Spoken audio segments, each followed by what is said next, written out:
آپ کو ایک اہم بریکنگ نیوز سے آگاہ کرتے چلیں۔ چکوال کے صحافیوں کے ایک وفد کی district traffic police officer Malik مجید سے ان کے دفتر میں ملاقات۔ آپ کو ایک اہم بریکنگ نیوز سے آگاہ کرتے چلیں۔ چکوال کے صحافیوں کے ایک وفد کی district traffic police officer Malik مجید سے ان کے دفتر میں ملاقات کی۔ ملاقات میں اہم امور پر بات چیت کی گئی۔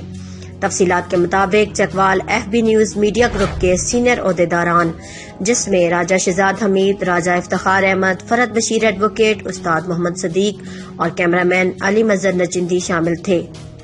District traffic police officer Malik مجید سے ان کے آفس میں ملاقات کی۔ اس موقع پر اینکر پرسن فرحت بشیر کے پروگرام میں بات کرتے ہوئے ملک مجید اختر کا کہنا تھا کہ چکوال ڈرائیونگ لائسنس لینے والوں کے لیے خوشخبری ہے کہ جو شہری ڈرائیونگ لائسنس کے خواہش مند ہے اور میڈیکل لحاظ سے بالکل صحت مند ہے، وہ بہت آسان سے پروسیس سے گزرے اور اپنی لرننگ حاصل کرنے کے 42 دن بعد اپنا ڈرائیونگ ٹیسٹ دیں اور پاس امیدوار اپنا لائسنس حاصل کریں۔ اب کسی بھی سیاسی سفارش، رشوت یا ٹاؤٹ مافیا کی یہاں ضرورت نہیں ہے۔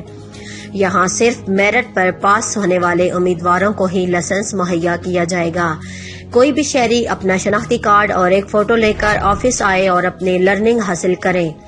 ایک اور سوال میں ان کا کہنا تھا کہ کہیں بھی ٹریفک پولیس اہلکار کسی بھی جگہ رشوت حاصل کر رہے ہوں تو فوراً اس کی اطلاع دیں۔ ان کے خلاف قانونی کارروائی عمل میں لائی جائے گی اور بتانے والے کا نام بھی صیغہ راز میں رکھا جائے گا۔ آخر میں district traffic police officer Malik Majid Akhtar نے F B news media group کے آنے والے سینئر عہدیداران کا شکریہ ادا کیا۔